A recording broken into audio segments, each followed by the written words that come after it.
lightning side. Just take out the mandolin and the voice. The whole thing, really. Alright, let's start the show. Hello and welcome to another edition of Hop Heroes, the show where we talk about our favorite drinks and our favorite heroes. I'm your host, Jordan Erith, and with me as always, we have talented artist and comic enthusiast, J.R. Gonzalez. What's up, Jay? What's up, player? How you living? Pretty good. I'm sweating. I'm sweating in this. Sweating? What? Why are you sweating, dog? I don't know. It's hot. Maybe because I got this beam of light on me. Yeah, Then you wanted better lighting. It maybe because you look so good in that features. Spider-Man t-shirt. It looks so much better now. It's supposed to soften your features, at least. It's like sticking to my my muscles too, so I'm happy with that. My Spider-Man. Yeah. shirt. Once you get a little So nip I'm sweat, happy with that. Yeah, I'm happy with that. Once you can feel your nipples sweat, then you know you're doing the right thing. It's always been Yeah, it's sweaty. This is how it goes in showbiz. And then we got our third host, Zach Barlow. How you doing, buddy? What up? I'm Poppin'? good. I'm good, bro. I'm good. What are you doing?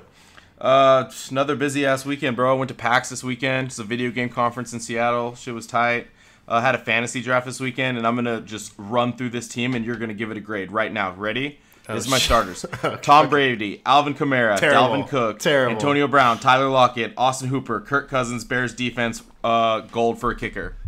I liked everything after Tom Brady. You could compete. You could compete. You think Tom Brady is a shitty pick? So the quarterback class this year is so deep in fantasy, and Tom Brady is not. He's like the third tier, I would say, from a fantasy standpoint.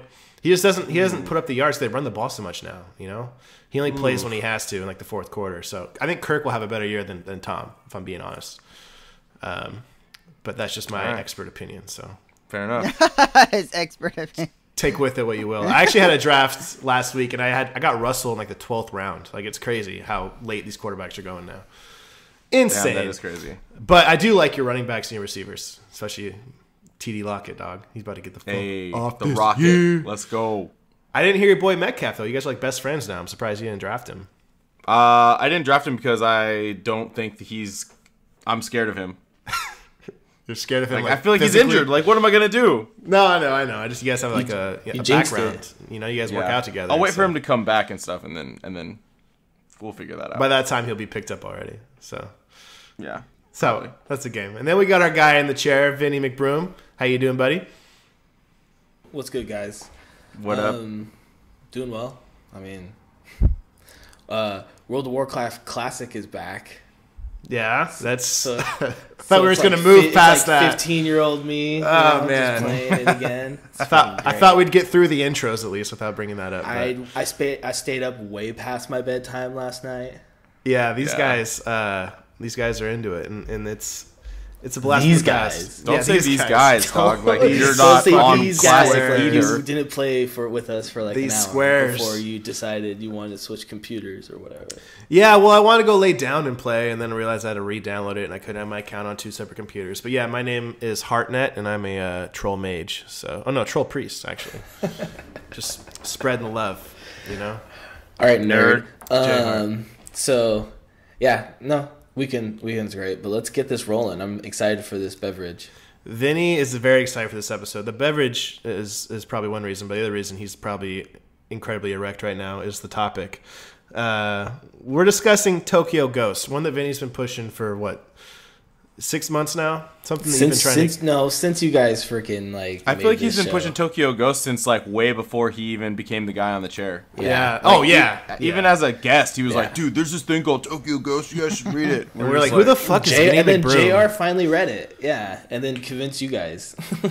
Well, once we saw his image and then Rick Remender, it's like, okay, everything's coming together. This is actually a legit choice. And yeah, so in lieu of Tokyo Ghost, we're drinking Japan's oldest beer, Sapporo, the original. If you look very closely, you can see it's authentic because it says brewed and bottled in Ontario, Canada. So you know it's legit. Fucking A.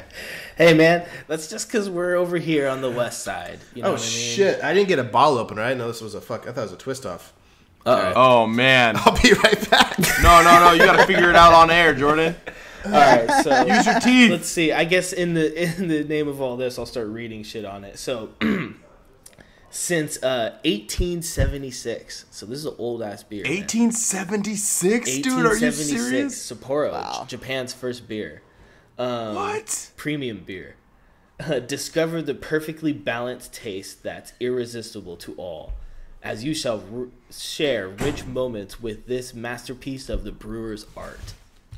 And with the Dude. Japanese culture, you know that's some serious shit when they talk about art and craftsmanship. I mean, look at this can. It's like I don't know. I can't. Once you hold it, this thing is just like. I can't believe that they were making beer in 1876. Yeah, I bro. mean, they were probably making beer since we could understand we could like drink poisonous things and have fun on them. Poisonous things are more fun. It's just math. You know what I mean? All right. So, Jordan, I already said what year it was from since you were gone, and I read the label description on the can. Thanks, bro. So, I don't know what part All right. of that is for you, but Well, got you covered. let's dive in deep to the beverage breakdown.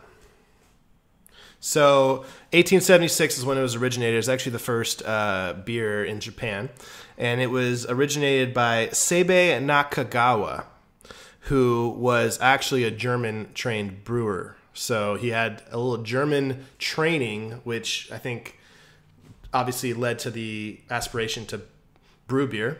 And it just fucking took off, was the most dominant beer in the market. He had some competition with Ontario Brewing and with Japan Brewing. But what they did, which is very un-American, was combine forces in 1906, and they all joined to be one company. So instead of competing All with three each of them? other, yeah. So instead of competing with each other, they all just conglomerated. And actually, Osaka Brewing who makes Kirin, which is another famous Japanese beer, which we'll try on the second part of this episode. Spoiler. So yeah, sorry. So we're doing part 1. There'll be a part 2. 2 volumes for Tokyo Ghost, so it just makes sense. And I didn't read the second one. So Sapporo is right past here's that. a behind-the-scenes look of Pop Videos. yeah. You should read our group text. It's Jordan fun. didn't A lot read of everything support. he was told to read. A lot of support in that. So yeah, it's the most. I mean, it's the godfather of Japanese beers. And in 2006, actually, they bought out Slima Brewing in Ontario, Canada. And so now you can try these in the States. It's one of the few Japanese beers you can find at most convenience stores. And the big reason is because they have That's a why brewery- ours are labeled from Canada. Ontario. Yeah, exactly. like you said. Okay. Wait, so they're imported to Canada and then shipped to the United States, or they're actually made in Canada? Previously, they were in 2006. They bought out that brewery for $400 million Oh, in Canada. in Canada. So now they brew it actually there. And there's also got a Sapporo brewery in Wisconsin, but it's not as big as the Canadian one. So most of the beer you'll have in the States is from Canada, but it's still the same recipe from Japan. Word. It's 4.9%. It's a pure barley beer, so 100% barley. It's supposed to be a very good, very appeasable American-style lager. So, cheers, boys. Here we go. What's that head like? You know, it's a lager, so the heads don't usually have a whole lot, but I got a little bit of sweetness from the head, and then the flavor is... I don't want to sound racist, but it's very Japanese, the flavor here. You can tell. How does Japanese taste, Jordan? Ricey. It's ricey, yeah. It's like sake. It's a rice like, beer. It's a rice beer, like, you know. Is it made out of rice, It's really? barley, but I mean, I'm sure there's. There has to be some, but it's really sweet and smooth and honestly refreshing. Because Yeah. my mouth has been dry for past 20 minutes waiting for you guys to get on this call. But anyways, waiting Damn, to that crack is this good. bad boy open, which I will say, this can was the most difficult can I've ever opened. Well, it's built for samurais. I am not a samurai, so that makes sense. But Yeah, it's a it really is- smooth, sweet beer. I kind of like it. It is refreshing.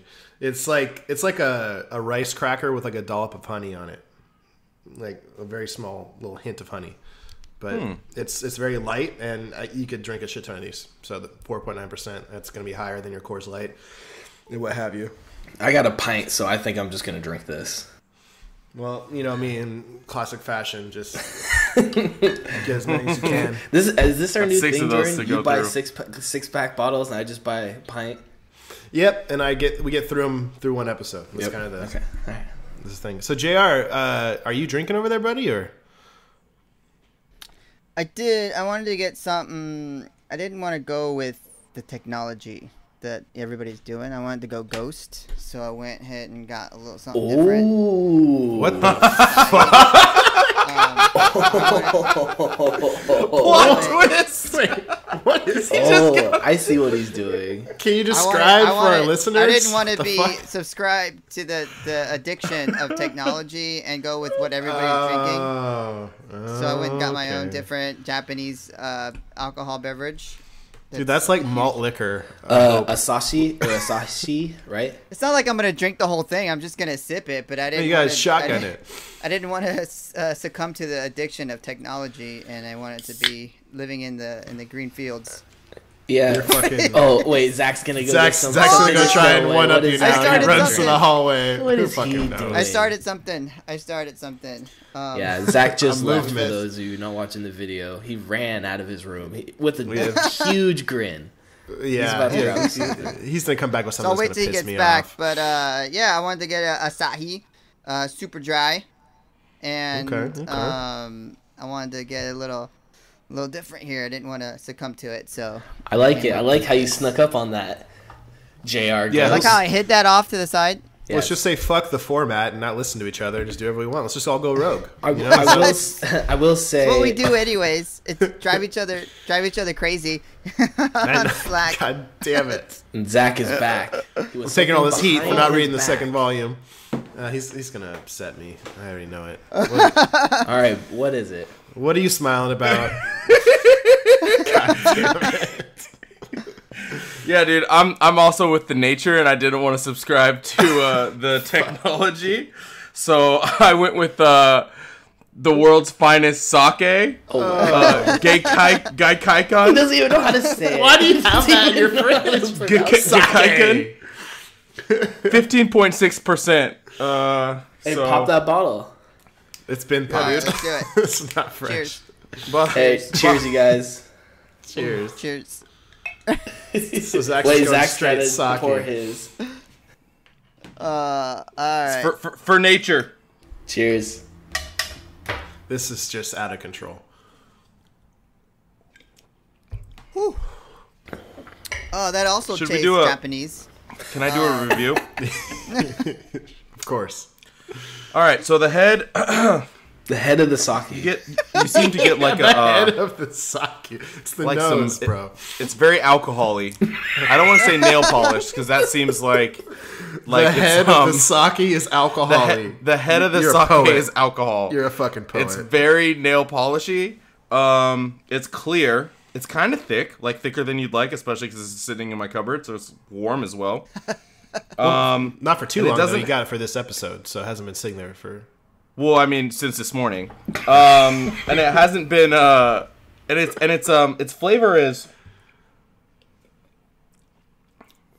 like dragon. I feel like dragon samurai and rice. Let's move on. Oh, Dragon well, Samurai.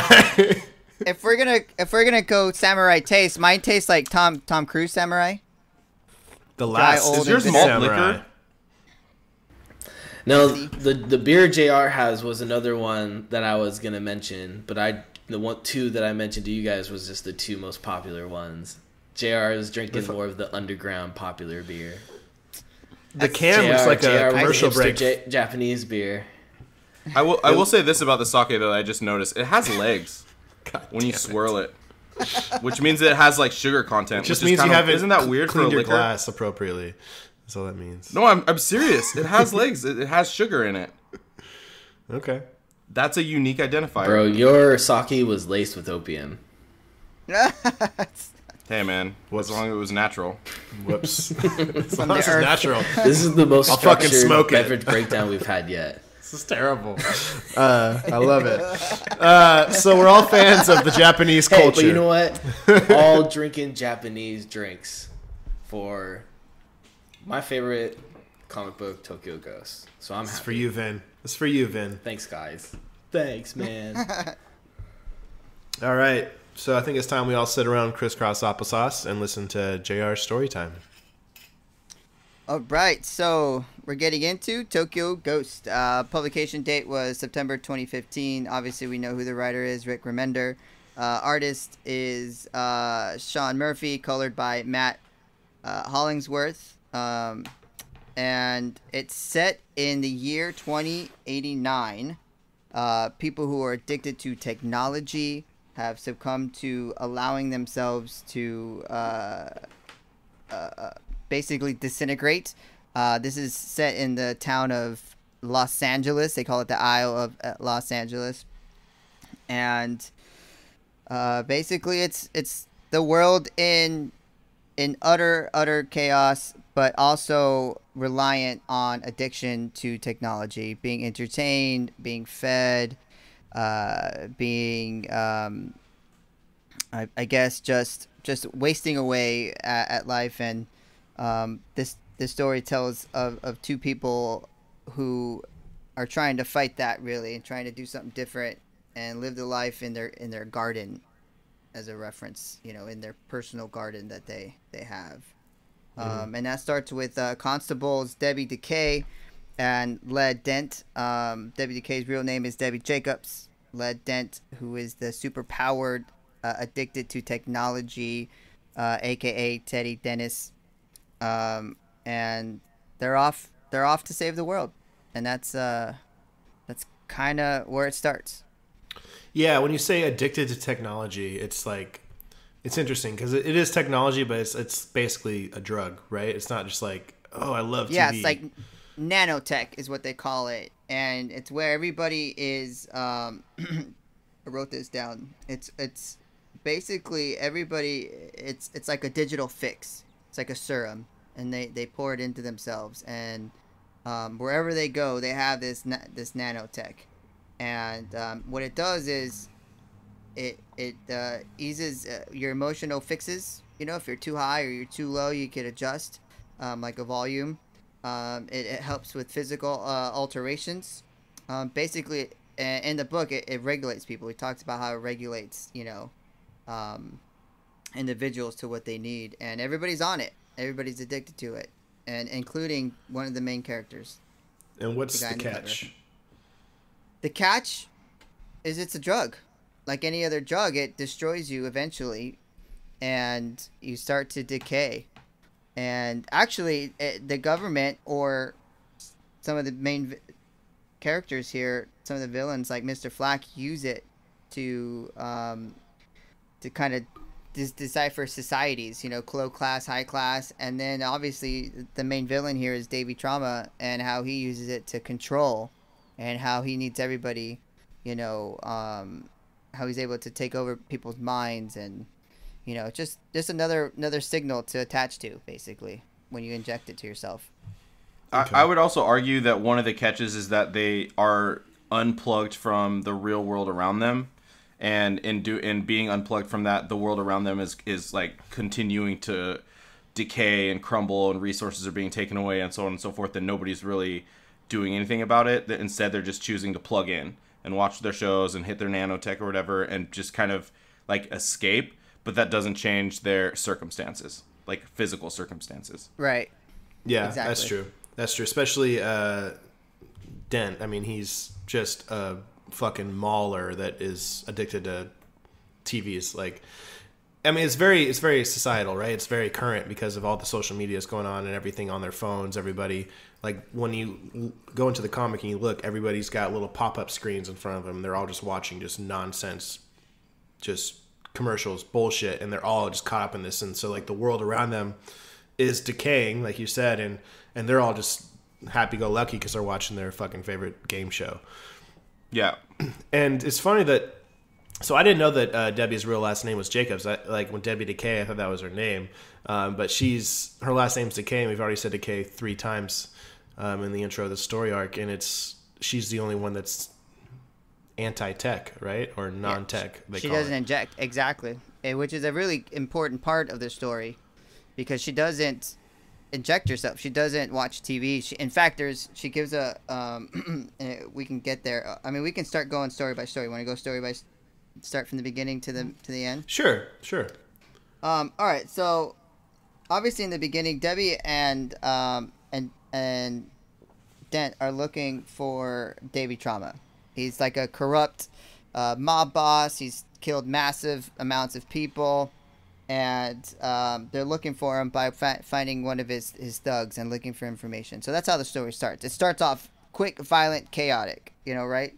They go. Dent is vicious. I mean, he is just. I mean, rubs people's faces into the wall, decrupts. And during the scene, Davey takes over the guy's body because he has nano-tech in him. So he basically connects to him and tells him, "You guys, this is futile, right? This. You're not going to catch me. I run this world, whatever." And that's Davey's power, right? Is that Yeah. he can take over he can take over any one person that has nanotech in them. Which Exactly. is literally almost everyone besides Debbie.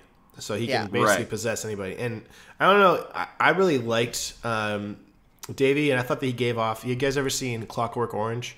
Yeah. I feel like he Yes. gave off a very Clockwork Orange vibe with like the way he just danced around and like didn't really care, rode a scooter, but like just obliterated people and murdered people and like had no fucking second thoughts about it. He was kind of like gleeful about it. Like he was Yeah. in a lot of scenes that were very barbaric and there was a ton of violence, but he was just like a kid, like laughing, and it's just like a new level of like chaos when you're just like happy and laughing and giddy about all this crazy shit that's going on with seemingly no Exactly, purpose. yeah. Like he just does it because it's a game. Like he just enjoys the fucking game. He also kind of reminds me of the Joker a little bit. That the purpose is Yeah, chaos. I agree. And he kind of reminded me of that a little bit, with the laughing and the always kind of joking and lewd comments here and there. And so, yeah, I mean, it sounds like if there was a prelude, it'd be him just taking over as a mob boss and them being, constables, cops. Of course, they're after him. So was he a mob boss, or was he just like a product of an experiment? Because didn't they talk about how they like did experiments on him? Yep. So that's Which later also on in the gave story. me the Kind of, Clockwork Orange. yeah. flashback. That later in the story, they kind of give his background. I think a lot of these people kind of came from the same spot. Kind of same destruction. But we can get there for sure. But after they kind of go chasing him, a bunch of murder, they catch up to him. They catch up to Davey, and they basically arrest him. Right? They basically turn him in, and. At the expense of like thousands of lives. Yeah. Yeah, like at the like there's an like a audience death race. Yeah.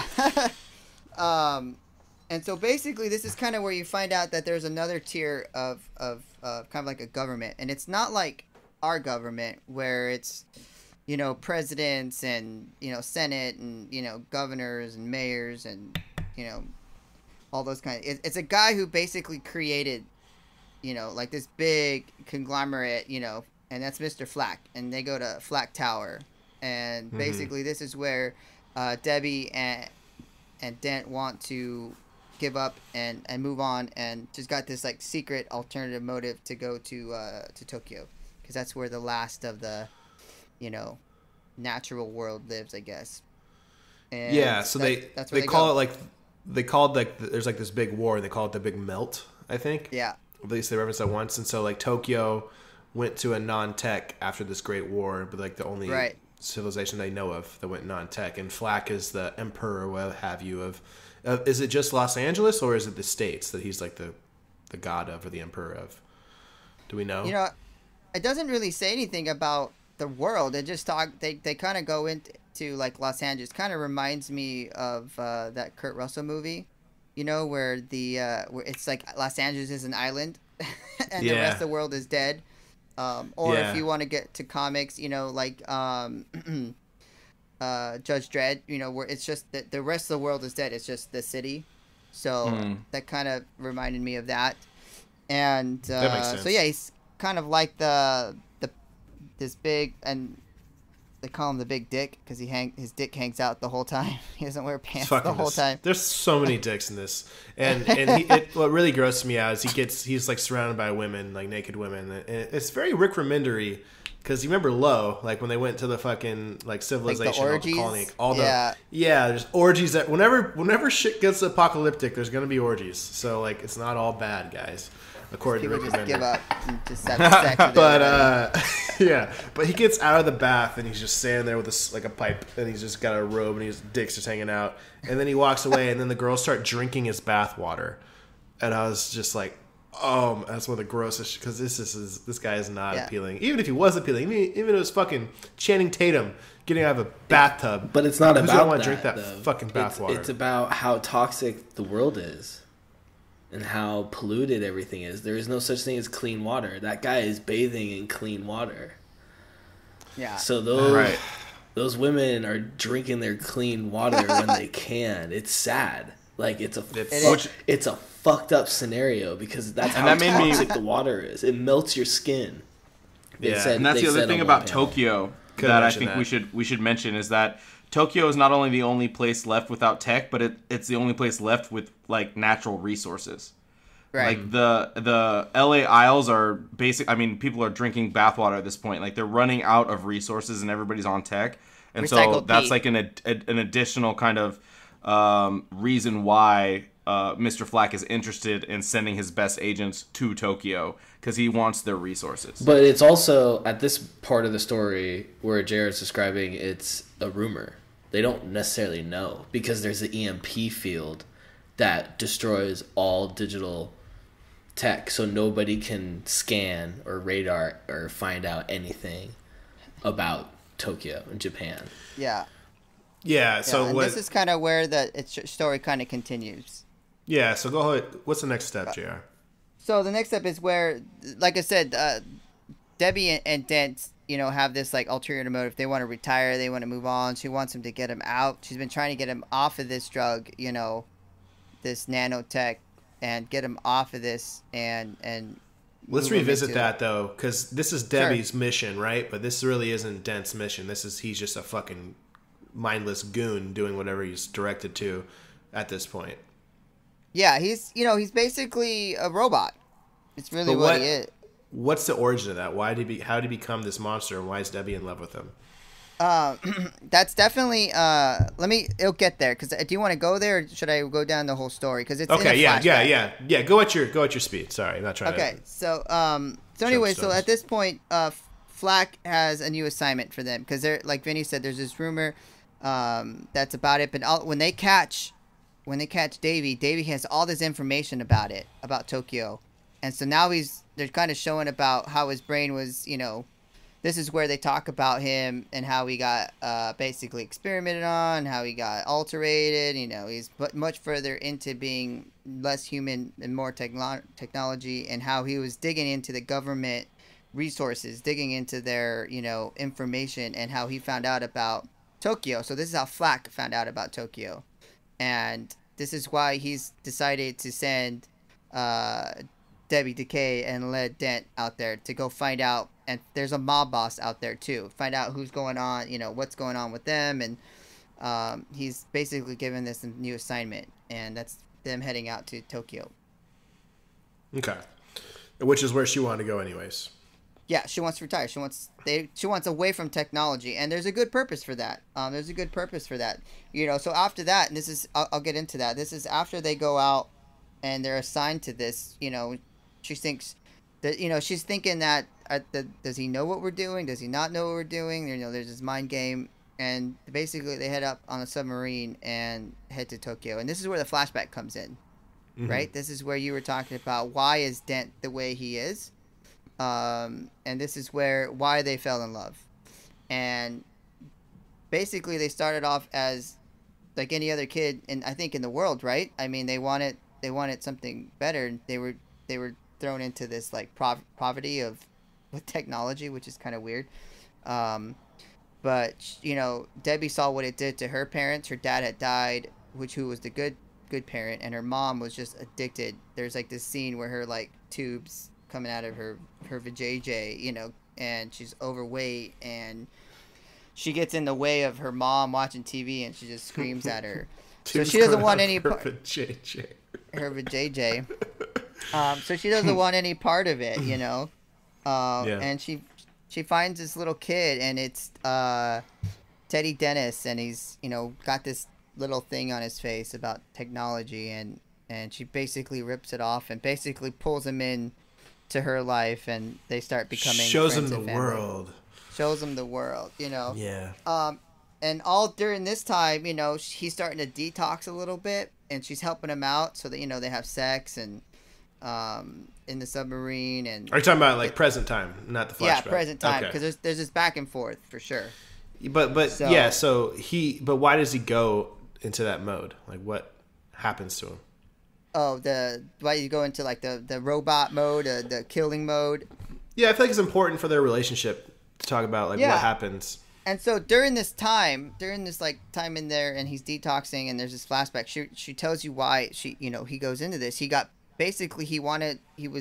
They're coming out of their secret garden that they created. They planted stuff. They this whole non-technology. They were reading art. There's actually a really good line in there about it. And all of a sudden there's like these goons outside. This is a violent city, right? LA is a violent city. This is, I've heard, kind of like Low, where everybody's just scraping, right? Just kind of this, Mad Max scenario, like you were saying. And they come out, and there's this gang of people, and they just jump him, and it changes his life forever, right? Because he couldn't save her. He couldn't do anything about it. They beat him up, and they they film jump him. it, They film it, yeah, and they post that shit. yeah, like And on then- Instagram. and then Debbie like saves him almost. Like she Right. like defends him, and then like that goes viral.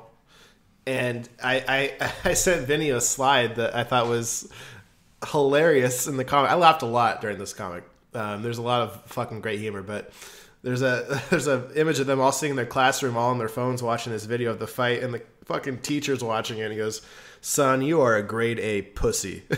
He's watching fucking Teddy get his ass kicked by these guys, and Debbie comes in and saves him.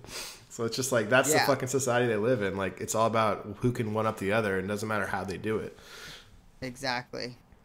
So that's kind of how he became Dent. He was so embarrassed that he wanted to be this superhero. So he went in and went all out and injected himself further than anybody else has with the nanotechnology, and became addicted and became super strong and muscled out, but he also gave up a lot of his personal, like, I guess, sweetness is what she would call it. Yeah, you kind of lose yourself in that. And here's my question. So there's like ads going on in the storyline about nanotech, and like it can make you beautiful, it can make you strong, it can make you whatever you want to be. But from what I gathered, only the Constables were actually like jacked.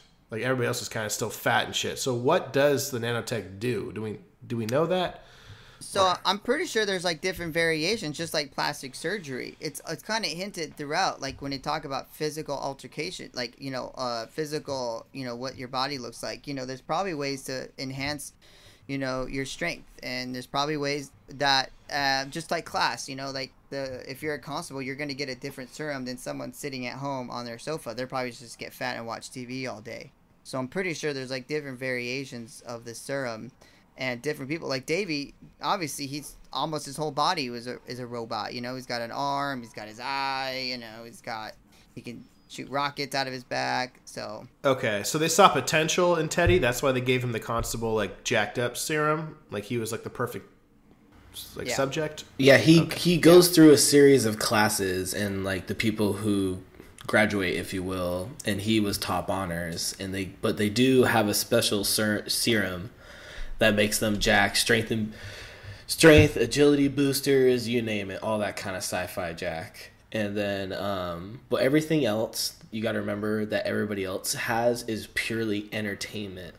There's other cosmetic stuff, like there's that one shot where Davy's going through the town, and it kind of starts before, and they have that little guy with the big girlfriend walking by the like superhero store or whatever it was. And he's like, "Hey man, you want to be all jacked and buff? Come here, and you could look like your favorite superhero." And then, so it's more of like, you got what you paid for. And these dudes, like you're saying, is like, there's probably some CIA agents or FBI agents out there that have, stuff that we can't get, of course. That probably I don't know if it makes him Yeah. stronger, but you kind of get what the sense. Like, yeah, he had special, affiliation with Flask or Flak. Excuse me. Okay, yeah, I was just because when he gets the initial whatever, it's like he's a kid, so obviously he doesn't have the wealth or anything that somebody else would have. So I was just confused by how he got the special treatment. It wasn't necessarily when he was a kid. It was just the classes. Like, it was kind of like becoming a police officer in a sense. Okay, Like, you had to go to the academy and become this, and He was like a young adult when he actually went through like the, a teenager, the process, yes, though. yeah. When they like made his eyes go wide open, and he had all those like tubes in his nose and stuff. He was like he was older than when he just met Debbie. And I just want to say one thing about the whole ads and entertainment part of this is just I did wrote you down guys my read favorite did you, ads. so you guys read the individual ads because some of them are I wrote great. down my And favorite. there's some that are even clowning on the colorist and the writer that the artist put in, and it's like just little jokes and jabs. Like, one I want to say is something about Murphy has only gone downhill from punk rock Jesus, and that was like one of his most popular graphic novels. Which is true. Yeah, which is true. It's true in a sense, but it's also in the same point, like, it's a little jab, like, haha, got you, That's bro. hilarious. It's like in the book. I remember reading that and being like, what? And then like being like, wait a minute, Murphy. And then like reading the cover and just being like, man, like, there's little gems throughout this entire book from the artist, of the ads. When she jumps off the bike, it's like hop off, like really small, right in between like her little jump. Like, Yeah, I saw one that had like tread and it pointed to a tire. yeah, It's it's All right. yeah. There's just little silly details. Like, my favorite. I have 3 ads I wrote down that I thought were fucking hilarious. There's one that says, "Send your loved one a rimagram this holiday," which I assume was like a rim job. Tonight on Those Titties Ain't Mutated. those titties ain't mutated. That was what I was gonna say. And then come on down to Creepy Daniel's Hobo Hunt. That's another one. It's just like so much good fucking, and they're just little like tiny like.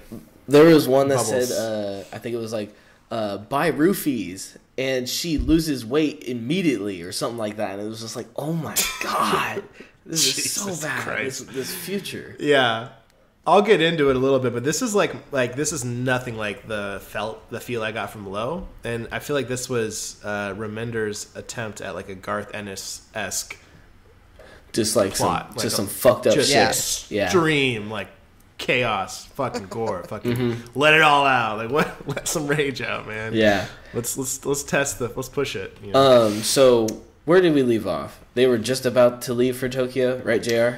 Yeah, so they are on the They're submarine. in We the know why. submarine. And there's We know why they're yeah. together, where they originated. All right. So Continue. they're in the sub and they're in there for about 9 days because it says 9 days, and they land in the kind of like a beach in Tokyo. You know, they call it the Garden Nation, right? Is what they call Tokyo, and they from there they kind of have a little bit of an argument because he's talking about detox. He's like almost talking about like he needs his fix. Like, I think that was like an important thing that Remender wanted. He wanted like this addiction feeling throughout the whole book, and how Dent really wanted his like, I mean, he even argued with her like a lot of times, and how she was kind of blindly loving him, you know, and they're kind of having that argument, and she's like, okay, well, go do your thing, and he takes off, and just tell him, don't be seen, we're here to, you know, there's a like a war. They're thinking it's like a war, like gang or clan, you know, they're thinking that there's some kind of violent people here, and They have no idea what's there, and so they're like afraid. Absolutely, yeah. They're just be careful. It's called. They landed on Isanuki Beach, and it's really Which is where like Sapporo is from, actually. perfect. It's where So Sapporo was the, first brewed. the water comes from for that beer. For real? Oh man, I believed you.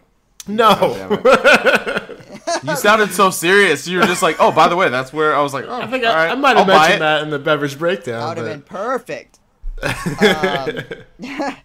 Anyway, so this is where they get caught by someone's, you know, by somebody standing there taking a look out, and Dent takes chase after him, and this is where I think an important character comes in, because it kind of changes the alter of Debbie, and that's Kazumi, and she comes in and basically tells them to chill out from there. Yeah. Chill out. She's and like I the actually got a chillest. really I bookmarked a really cool sentence from her because I thought that was how they described, like a state of being. And I'll read it now, and then you guys can, if you want to, we can talk about it, I guess. So she talks it. She goes. Who's talking right now? Kazumi. She's Okay. basically the leader of the clan. No Got religion can quench it. No drugs. She's the empress they're supposed to kill. Yeah, basically. Yeah, she's like the boss. We are all born with a deep need for nature, simple, calm, symmetry with the world around us. In our quest for convenience, we've traded in the earth for synthetic facsimile. So I thought that was a really good description of kind of where everybody's at versus Tokyo. Yes, and that's perfect because I wrote down Flak's statement on mankind, which is like the exact opposite. It says, consumption gives human life meaning. Which is like the complete 180 from what your girls say. As soon as they get to Tokyo and you start to hear Kazumi like give her speech, because there's a couple panels where I feel like she's like kind of soapbox preaching, and a little bit, yeah. And when you read through those, the only thing that strikes me from that is how opposite that ideology is from where they came. It's just complete 150% opposite, and I think that's kind of what was they were going for right there. Yeah, and Debbie's like soaking it all in. She's like in awe, you know what I mean? She's like, wow, look at this. This is what I wanted. And Dent's like, what the fuck is this problem? I gotta take a shit, basically, is what Yeah. and Well, he's like, that's what she fix. says. You make me want to shit or something. Like, she's so like caught. I'll tell you, since this is my shit and I've read it. So the thing you said, Jordan, that makes me want to shit, that's what Debbie says when she first sees Sensei. That's what I'm saying, yeah. When she like crashes, But she's she like, didn't "You're say so it makes me wanna beautiful, I shit." She want was to like- shit." But then what Dent says when she's talking about how this is what it's all about, we're open to all refugees. He goes, "What the shit is this fuck?" Yeah, what the shit is this fuck? Yeah, I meant in a good way that she makes her want to shit. Oh, in a that's good way. crazy. I read that completely different because there's like an ellipsis between "you make me want to" and the word "shit." So I read it as "you make me want to," and then she like got lost of words and then was just like "shit," like because she like didn't like. But then she was like, and then she was like "fuck," like she like got it was word salad at that point because she was like awestruck by the sensei. Yeah, I think she says it again though, like this is all making me want to shit or something like. I don't know. She uses it twice, and I was like, she's a very the future interesting profanity of the world. This is what it's gonna be, Right, and it's right, but kind this of is- our fault, and I don't give a fuck. This is us millennials. This is what Debbie's been searching for, right? Is this haven of like no tech, like let's enjoy life, and then this is exactly what Dent or Teddy, whatever you want to call him, was like not used to. He misses his blinders. Like he's coming to because he's on detox right now, so he's literally throwing up nuts and bolts, which I fucking loved. I thought that was so like visually That was cool. awesome. He's like throwing up like mechanisms and shit, and he's like realizing how much he relied on it, and he all of his apparently when you're on the nanotech, it blocks your emotions and you don't think, so you don't feel. And like now he's feeling again for the first time, which is drugs. I mean, come on. And he's just like, Right. He's not ready for it. He's not used to it. So he's finding any fucking reason to go back to it and convince Debbie that she's wrong. Right. Which is going to be hard Yep. to do when she finds this fucking promised land. So what happens next? Next Storyteller? is basically this is the part where everything calms for a while. There's probably a name for it, but he's detoxing. He's puking. She asks for help, and he's gone for a couple days. Right? I mean, he's gone, and he kind of I think it was like 2 weeks he was down. was it 2 weeks? He's gone for a while, and he comes back a different guy, and he goes, I can basically he can see her for who she is again, and the love, and like all his muscles are almost gone. He kind of looked like Samurai Jack a little bit, and he's this part did remind me of the Samurai with Tom Cruise, where he kind of adapts the living Can we just pause on Jordan right now? What's that? Having issues. Stupid light. My light went off. I had to Click, find. I couldn't click, find the button. I couldn't find it. Sorry. We're back. No, it's fine. And yeah, we're back. This is how that works for us. But basically, he lived there. This is the simple life that they wanted, and they're enjoying it, and they're making love now, not just fucking. I guess now they're enjoying. No, she says they fuck now a lot. So don't candy coat it. They probably weren't even having sex though when he was like on his shit. Yeah, it was like it was almost every time they had sex, it was to bring him back from where he was. Like, remember me, and that's she kind of used. What happened the first time she tried to do that when he was still fucking Dent? Do you remember that? When she was trying to first convince him, like, come back to me, like, while he was still, like, geeked out in LA, and she's, like, riding him. She used that strength booster, or whatever it was, the berserk booster, or whatever, because she has, like, mild control over him. Yeah, a little bit. But she's like trying to, like, get him to come back to his senses, and she's, like, on his dick, and he's like, he goes, tell me, what's your name? Tell me your name. He goes, my shows are on. Yes. She's like, fuck. Yes. My novellas. Dude, and it's scary though, because I mean, I don't know. I can see the world. It hits home. Like, dude. It's home, Jordan. It's Netflix. Jordan. He's like, dude, I see so much of myself in Dent. It's not even not so much. I'm so uncomfortable right now. I have to binge this for half year. Bro, I'm comfy. The shows are on. I would never. No, good lord, it's just funny. It's funny to think about. But it's like we all kind of understand, I guess. I don't know. Yeah, of course. I mean, we've all been part of a Netflix binge. That's a good 8-10 hours of our life that's just gone. Imagine the screens like all in front of you all the time. It's funny because like it's all accessible at your fingertips. So like nothing's actually ever really on. Like you never miss anything. Dude, look what we're doing right now. I have 2 different screens in front of me, and then every once in a while I open up a third screen. Like right, that was the first thing I thought. Like I feel like I am fucking like over content now. Like I'm like indulging myself because like. I remember I'd go home, put The Office on one screen on Netflix, and then play Madden on the other screen, like on mute. And I've already seen this episode 12 times, so it doesn't fucking matter. And I'm just looping franchise mode, so it doesn't fucking matter. But I'm like into it. Like it's just a waste of fucking time. It's just content, man. So I think the best fiction is draws from like reality. Like it's cool when there's a bridge between like what we're reading in this dystopia and where we are right now, because it gives us the ability to relate to a world that seems so far away from where we are, because there's small things like that, like the screens, the art of the screens in front of their eyes that make us say, well, we all do that. Like right now there's 3 screens in front of me.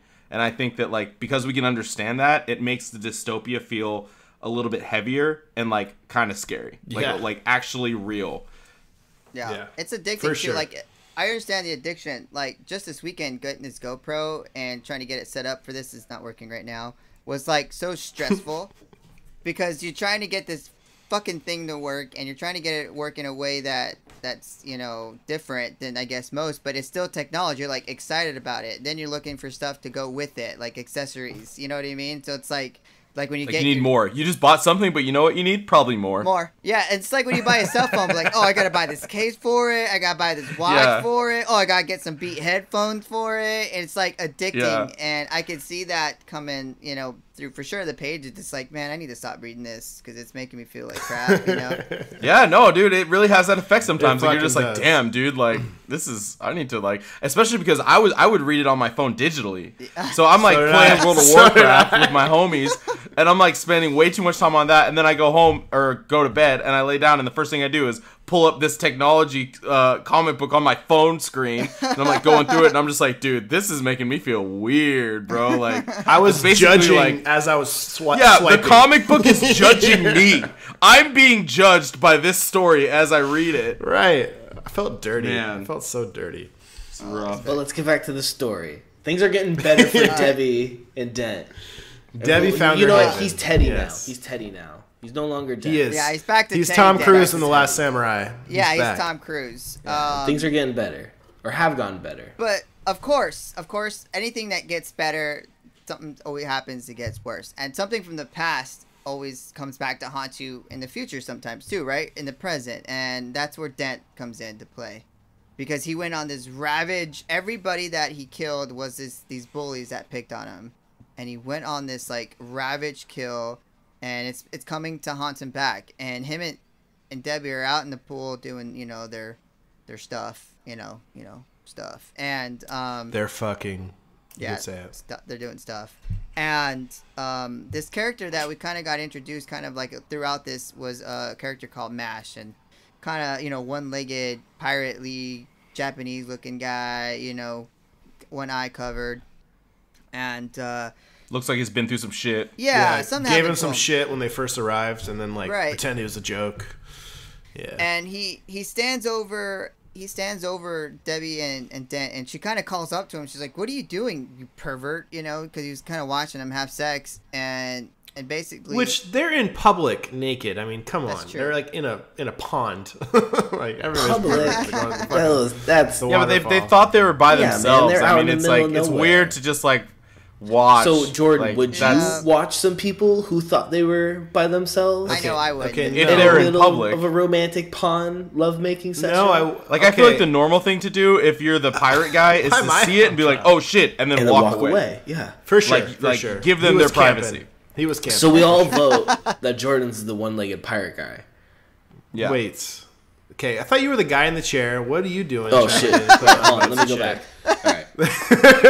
He's like, "Let me get back on WoW." Let me get back on WoW. All right. If So you're they're in the fucking pond. The guys questing watching them without in the us, pond. swear to God. And basically, he's going to go through his story on why, and he starts to attack them. And he starts to talk about how Dent came through, destroyed his friends, just ripped his brother's arm from his socket, and they attacked them.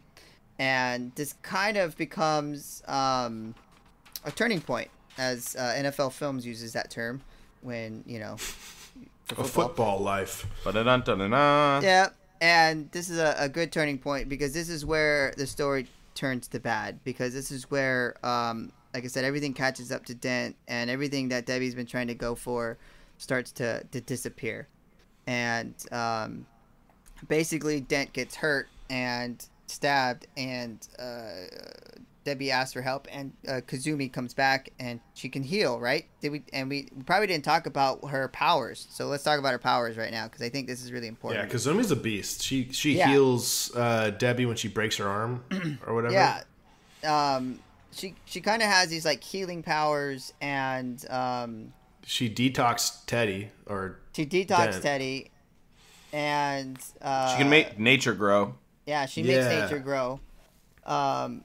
But this is she's kind like a of human where, resource herself. exactly. And I kind of wrote it down. She was part of the Akeda project, and this is where she's part of the Akeda project, and she can communicate with animals. She can plant life, communicate with plants, animals. She can kill livestock, is what they're saying, and crops. And she can also it was basically another version of a serum that created her, and the serum allows you to use your own energy to do all these things and create that EMP power. So she saves Mash, and then she gets she saves Dent, and then gets stabbed by Mash in the back, and that kind of turns everybody against Dent and Debbie at this point. Because nobody sees it. Nobody sees sees it it. besides Dent.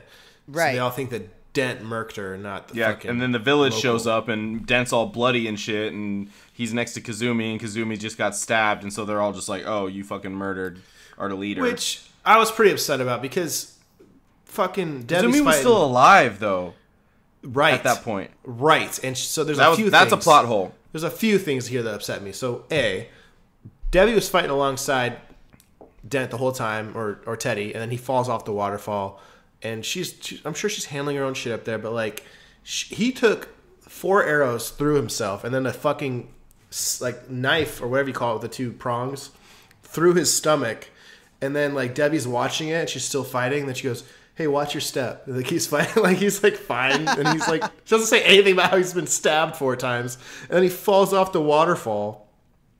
climbs to a rock, keeps fighting, and she fucking waits like 35 minutes and hops down after it's all done to check in on him. And like nothing, like she didn't see any of the stuff that she needed to see to like defend him.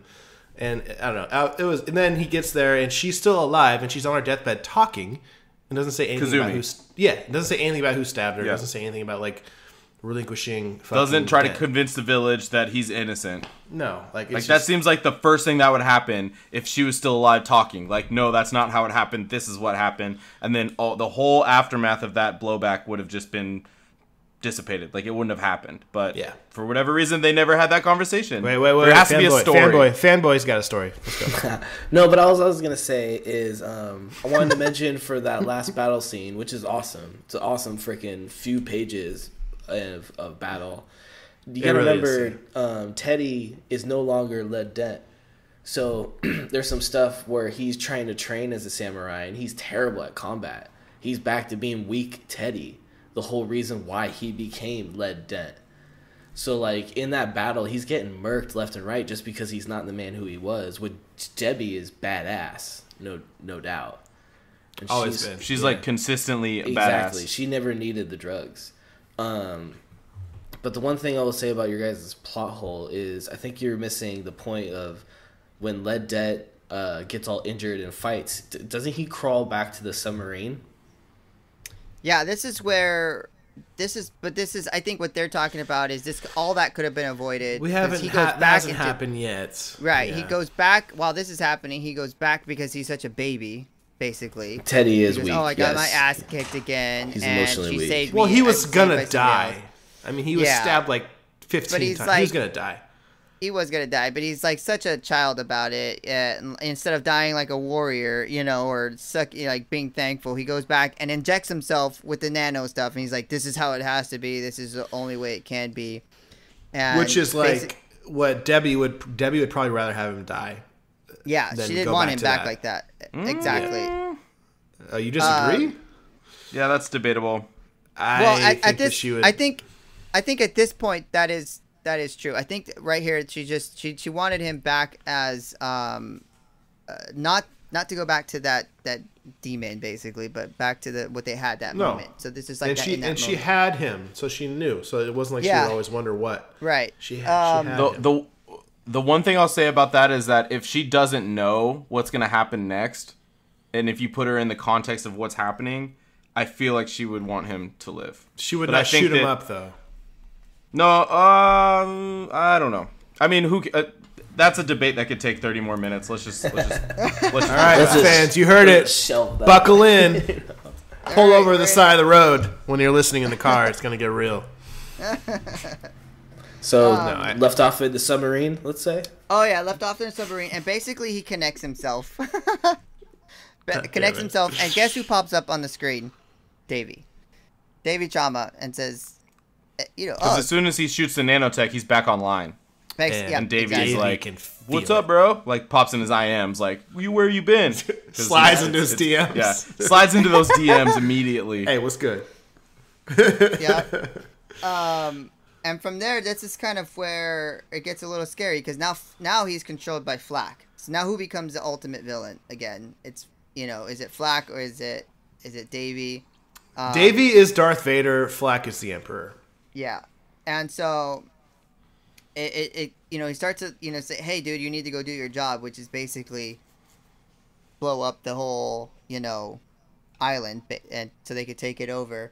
And it's kind of a weird spot because Davey takes over his body, right? Because Dent no longer is involved all of a sudden. Like his he's gone. He's no longer there. It's Davey taking over. He's just watching his shows. There's a panel Debbie says, and I don't want to flip through the pages at the moment, but it says something where like Teddy is gone. He is really gone. Like, yeah, for good. She mentions like once the whole town is in flames, she's like, this is which is actually inaccurate too, because he's not fully gone. I mean, yeah, but he's uncontrolled. Yeah, it's fucked. Yeah, I see. She basically, you can hear the hum of the motorcycle, and then she goes, "Yeah, Teddy is dead, for good this time." And now this is where, and Davey Trauma's talking through Dent. So, and he's running through Teddy, the village. or Dent. Dent, yeah, and basically he's destroying the village. And this is like I think I missed a good spot here, because this is where Kazumi dies, right? And basically hands over the power of the, I don't know. Well, she hands over the samurai sword and says you're the new samurai leader, but she doesn't know what power she has yet in the right, sword. And the village is telling her that no, she was delusional. Why would she give you the power? You're the cause of this, and that's when Dent comes in. And so that, I think that's an important part, because the sword is really important. And the sword is a symbol of that culture too, like being passed on. Like that's huge symbolism. Yeah, they don't use. They have bow and arrows and samurai swords. Yeah, it's like a sense she technology. put all of her power into. She becomes the like sword the leader, and in that moment. Yeah, so she's like the clan leader. One thing Are we going to tell people what the sword is right now, or should we? Well, I had a question real quick. So when you said that Kazumi had EMP like barrier, does that mean you can't use technology within the barrier? Yes. Yep. So technically, Teddy couldn't have gone full lead Dent had Kazumi been alive. Is that? Well, so this is where I was trying to kind of come in and correct you. So as Kasumi is, getting treated as she's dying, and you guys are complaining about her not saying anything about how Teddy didn't do it. I feel like by that time where maybe it's just one of those weird, in a movie they would have chopped it up to a point where by the time she actually dies or passes on the sword, he injects himself. So maybe the EMP field shield just goes down with Kasumi. Well, that would have been a nice slide to see. Yeah, I understand that. I guess I didn't know that. Comic snobs, God. No, I guess that's true. He could have made it a little clearer. Excuse me, there's Put a it in the plot same hole page. in the story. Excuse me. Bullshit. She It could have is. also told her It is. husband, I understand. hey, No, I by the agree. way, That is I'm this just bro saying, didn't kill there's me. some stuff where you just kind of I watch a lot of sci-fi, and there's plot holes everywhere in sci-fi. So I feel like sometimes I'm just all right, sure. Of course. I mean, I fill in agree that hole, overall, if the product is good enough, you can move past it. I'm And not I think dwelling- overall, this product is good enough, but I also think it's our job to identify holes that we find. I mean, it's cool. I'm we're just just defending sorry. my We're just favorite working. comic book. We're just hard I know. at work, Vinny. all right, so Just over here he shoots slaving up, away. Sorry. But I have a question about the EMP field too. Isn't the EMP field the sword? No, So it's the serum in the sword. I thought that she I don't know. No. had in her body.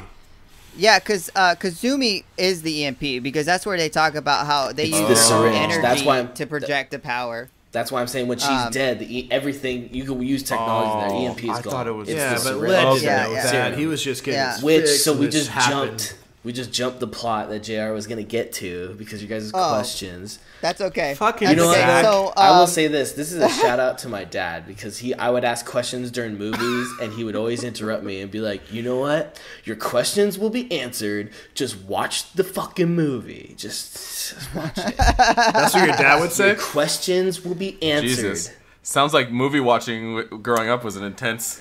So your dad. That's why I did That's most Vince. of it in my room by myself. That's Vince, right? Vince But Senior. it's true. Your questions will be answered. I remember. If you just I remember the continue on. restaurant when I was a kid. Vinny grew up next to me, and his dad's name was Vince. And I remember we saw Vince's in Fedgeway, and I always thought Vinny's dad owned it, but never told us because his name was fucking Vince. And I was like, "Why don't we go to Vince's? Your dad owns it." And I was like 7. This is their secret I was family convinced. restaurant, bro. You didn't know about it. I know, bro. Well, it's just there's only one Vince, you know. And he lives or lived on 41 Highlibos. Okay, let's get this back on the rails, JR. Can you take us home? all right. Take us home, bro. We're Take us rolling home. Hey, Jordan, cheers to Sapporo. Sapporo. So while they're cheering, Debbie starts to realize that again he's gone. So she joins the fight and she starts to fight Dent here, and she's going at it with him. And basically Dent sets a bomb up like they were supposed to. Kind of reminded me of Stargate, where Kurt Russell was gonna set a bomb up to kill the planet. And great movie. thank God. Yep, I got a wife, so you know. But anyways, What? I'm just saying, you know, if my nerd comes out there, I'm married, you know, so whatever. Bro, because you like Stargate doesn't mean you're a nerd. It means you're fucking cooler than Do you feel like everybody else that doesn't like Stargate. Wait, no. I'm sorry that we have to derail this train, but I have to ask: do you feel like nerd girls are gonna like be like, "Ooh, he likes Stargate," and then hit you up, or like, what was the purpose of that comment? I guess I was defending myself, saying, "Hey, just because I know a Stargate." So you're saying I'm a nerd, but I still have a wife, so Yeah. it's He's fine. pretty much saying, like, Bro. I'm a nerd, but I still get pussy, so fuck y'all. Yeah. Okay. There's a I can chat room respect of that. girls I'm just talking saying, about that's what Stargate. I- you know, Where was whatever, that 10 years yeah. ago? Yeah. I think I'm just gonna Hit me say, up at fuck? #JR #Stargate. I'm just gonna say nouns from now on. Stargate girls. They were about to. All right, JR. but they Now paused. for real this time. Take right, us so now he's home, got bro. a wife. We're almost there. We're almost Take there. us home. You have so bro. many incomplete So, drafts that just almost were sent, JR. So What? many DM drafts that are just going to be deleted now. They're about to I don't- send, but now they know you got wifed up. JR, power through it. Take us home. All right. Sorry. So anyways, so Debbie and Dent are fighting, and she realizes that the bomb's gonna go off. And there's people there. They're trying to put out the fires that he set, and she injects herself with the serum that she pulled out from the samurai sword. This is the serum that gave Kazumi her powers. So now the torch has been passed to Debbie. Go ahead. How does she know what the serum does? That's where they talked about it in the flashback. When Kazumi's dying, she gives her background, and she talks about the serum and how it created it. They were trying to create soldiers, but when Kazumi got a hold of it, she's like, "Oh, right. So she told her that? I thought that was just for our knowledge. Hey, Jordan. She she told they were that to telling her Debbie? that. Yep, Hey, she told Jordan. that to Okay. Debbie. Why You're- she was yeah. giving it to her. Your questions will be answered. I raised quietly. Your questions right, will be answered. So, anyways, I just put a note here. Boom, because the explosion goes up, and at this point, Debbie's in the explosion because she ran back to save the kid that she promised Kazumi, her son, that she would protect him, and that's basically the end. You know, Dent hangs out. Flak comes and takes him, and there's a big gaping hole, in what was the beautiful nation of Tokyo, the Garden Nation. Yes. So Tokyo goes up in flames. The end. Like, Yeah. it's flattened. It's flattened. Yeah. Yeah. And that's So the it's end the of only one volume 1. Mm-hmm. is the only one that's not read volume 2 on purpose for this exact question. Sure. Whatever, With- man. Whatever. With the EMP serum, does that make her immune to explosions? Or Don't answer that. I think. That's I a think, No, spoiler. don't Why answer. would Don't they do answer. that? Don't I answer. think- Don't don't answer. answer so that. Wait, confused. let me. There's a reason why we're splitting Your this up questions into will 2 be answered, Jordan. episodes. You have to finish the No So I think- spoilers. I think we need to Our get to listeners part get to 2. listen to this and then read volume 2 and then listen to our episode next week, and then they'll find that answer out. Yeah. Nice cliffhanger, Jay. All right. Yeah, you're welcome. Plans. I'm just going to check that off my written list here that was already inked up. All right. So that's Tokyo Ghost Volume 1. It is a story of struggle, a story of future apocalyptic battle, a story of technology and the fear of it, a story of love, a story of a lot of Addiction. things. What's that? I said a story of addiction. Addiction. Yeah, absolutely. It's very relevant in current times, like scarily relevant. Absolutely. I would say. Okay, well, let's go around the circle. I mean, let's go craft or trash. Volume 1. ZB started off. It's dope. I It's not. I think- or trash. It's dope. Yeah, I mean it's craft. It's craft. It's Yeah. not trash for sure. That's for sure. To be honest, I liked Low better, but I feel like this story I'm comparing apples to apples. I mean, they're both fucking incredible. And just the fact that like the only thing I can really compare this to is Low, which is seriously one of my favorite stories I've read maybe ever. Speaks for itself. So it's incredible, and it only gets better in volume 2. and I'm not doing a Beneath the Ink this episode, but next episode I'm going to do it, and I'm very excited. I'm excited for it. Yeah, I'm looking forward to this one. All right, so what do you give it out of 10? I'll give it an 85. It's pretty good. Okay. I mean, it's high. Like, I'll give it an 83 because I'm torn between 85 and 80. And I've been drinking sake. 8.3. You got it. Yeah. All right, Jay. Thanks, bud. Yeah, I can edit. You're good, bro. JR, what you got? I'm gonna give it. It's definitely. Is it craft or draft? That it's the good side. Craft or trash? All right, so it's craft for sure. But I'm gonna go and give it a 7. And I think the problem for me is it's a great story. It's awesome. I've read it a couple times now. Obviously, Glow is amazing, but I also have read a bunch of other Rick Remender stuff that it's so above, you know, the threshold here. The bar is raised so high that this one kind of met right below that, you know.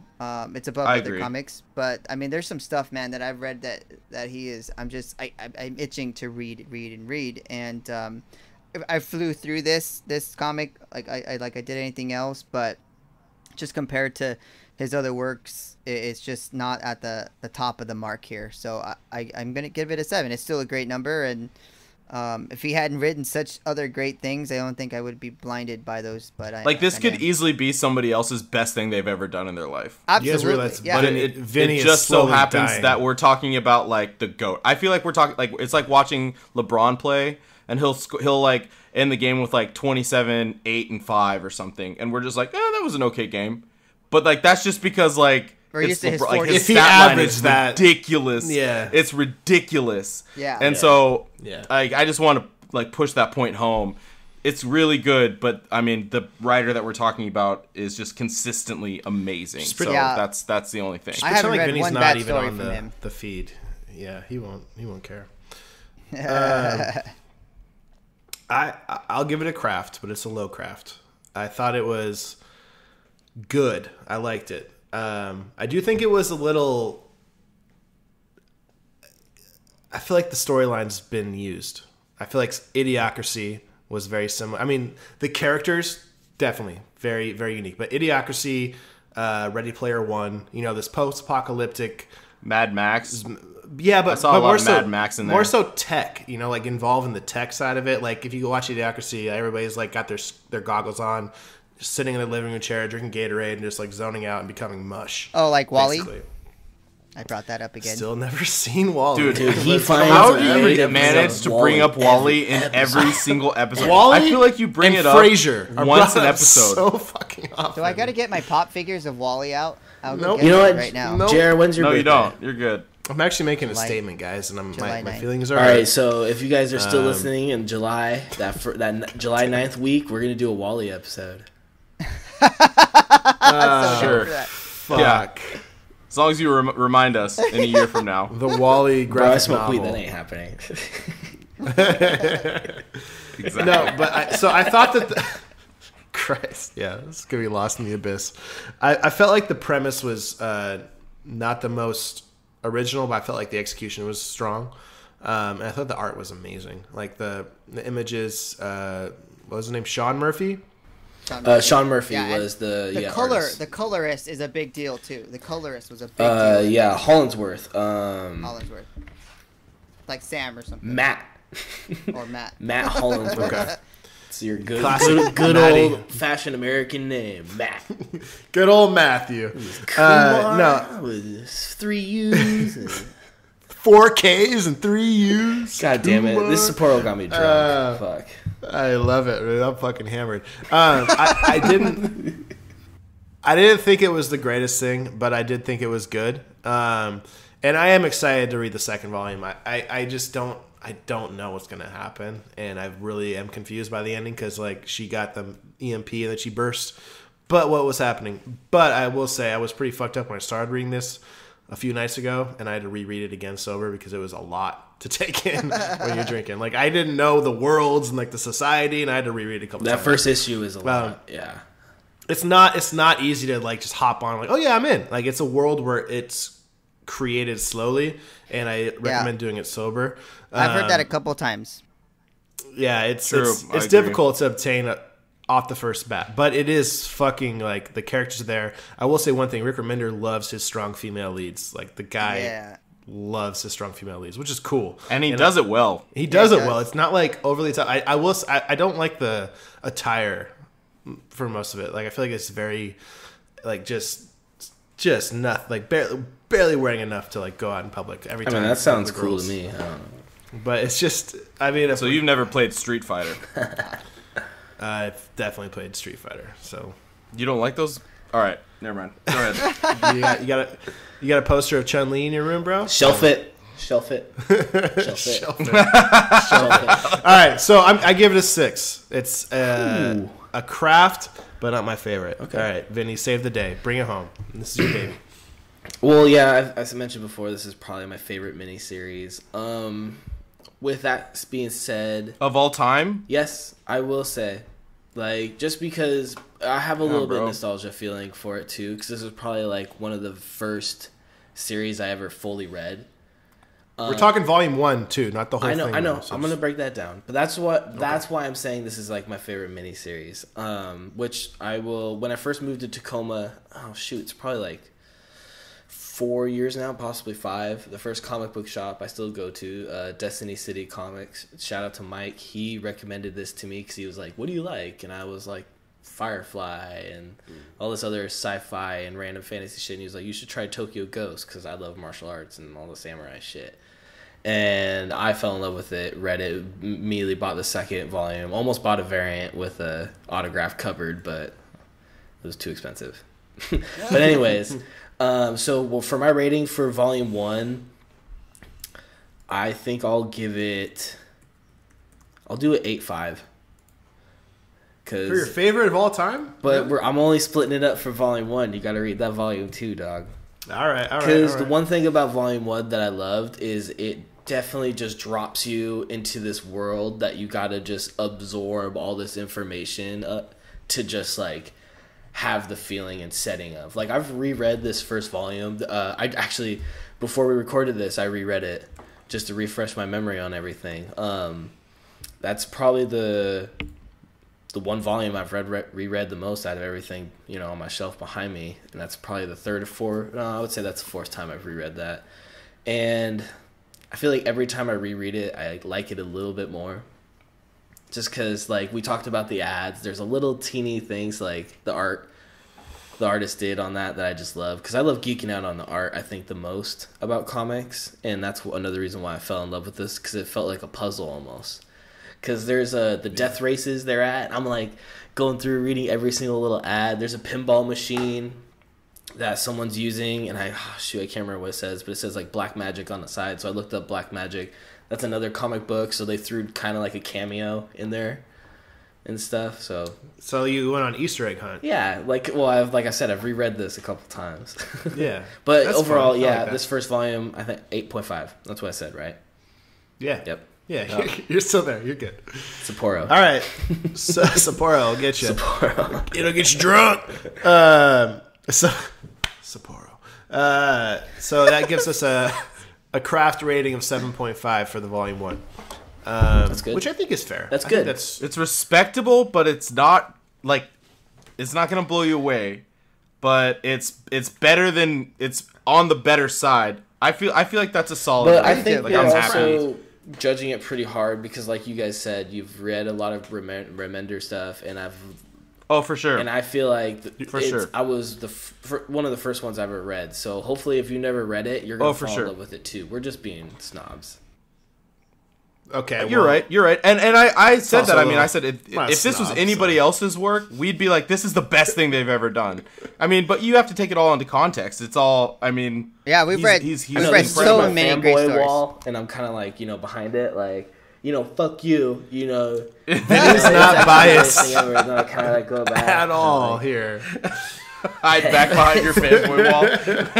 And then later when Jordan reads this one, I'm like, yeah, motherfucker, I told you, Jordan. I have a hypothesis or a prediction. Our overall score is gonna go up next episode. That's exciting to hear. I agree with that. I'm excited about that. I would agree too. I think supposedly it all comes together at the end, and I'm very excited for that because it is a cool.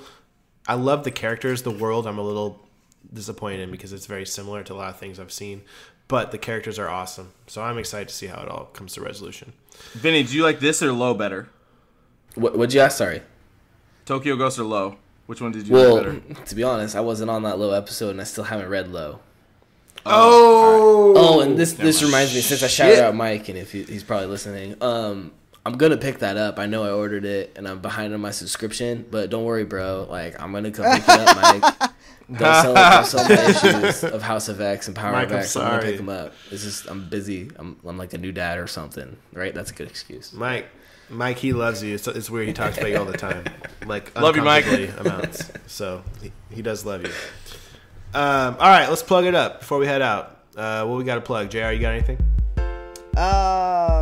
Nope. I'm headed to Rose City Comic Con in 2 weeks, so I'll bring that up next week. Other than that, just loving life. That's good. Vinny, you got anything you want to plug? No. I think this weekend we got RenCon. I think we're talking about going to that. So I don't know. Me and Zach might show up and make a video. Did I just promise that on there? I hope so. Shit. All right. I would love to see. But anyways, Oh, we're making a video. All right, I guess we're doing it now or something. I don't know. You got fucking phones. My down. weekly update. Yes. It's still growing, bro. Like, it's still doing well. Still doing It's growing faster than Zach's beard. That looks great. It looks like Nah, the bro. Garden Nation in Tokyo. This beard is I'm like entering like James Harden. No, you are not. Level No, you are not. badassery. It looks like your face is getting afraid of it. It's like running away from it. Like the beard is taking over your head. Look at that No. thing. Look at it. You're gonna be able to do a come over soon. Look at those wisdom hairs. You got that gray, like, distinguished. I'm about to be able to Anyways. I'm about to be able to braid it and put beads My in it. plug is And when I not walk, for the Zach's beads will beard. hit each other, so it'll strike fear in the heart of my enemies. Is this your plug, Vinny? Is this Saying what you no. did to us? My plug is actually for this fabulous mustache. I'll see. Oh God. This episode is devolving. This is what technology will do to you, ladies and gentlemen. Rot your brain. Fucking too many screens. All right, Z. No plugs. I plug already it shouted out. out Destiny City, so boom. RenCon. We're gonna be in RenCon this weekend. Check us out. We're gonna have T-shirts and business cards and shaking hands, kissing babies, doing what we do. Well, I guess Zach's going by himself.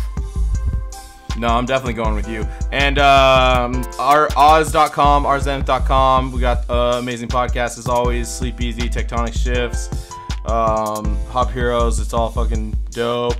And yeah, we're just putting out content. We're doing our thing. We're growing, and it's exciting. So stick with us. Yeah, absolutely. They have some great podcasts on our Zenith. I mean, Tectonic Shifts is going to blow your mind technologically, and if you like Tokyo Ghost at all, you'll really enjoy that podcast. And if you like some hip hop, Sleep Easy is a dope one to listen to as well. So Aaliyah keep was it- actually just on the last Aaliyah? Sleep Easy. Oh, that's nice. Zach's Yeah, little dog. sister, but she has a Yeah, lot dog. of opinions. dog. That'll She's be a fun hilarious, one. Yeah, so. that'll be a fun one. That's awesome. And then, as always, check us out at Hop Heroes Pod on Instagram and Twitter. Check us out on Facebook and YouTube. We out there now. And for those Stargate fans out there, hit up JR because he has some things to I have a say wife. to you. I'm married. But I will rock have a it. wife. Hey, to you want some Stargate Stargate girls facts? out So there. excited to see the Walk We got Stargate it. clan. JR with his Fangirls. Stargate Love Hour. Hello. New podcast. We just found a Do new you like segment. Oh my Space-time god. continuum. Would you like to jump space with me? Spread those doors open and open that gate because it's Stargate time. I'm leaving. Everybody, I love you. Signing out. We're out of here. All right, we'll see you with part 2 next week. Thanks for listening. Peace.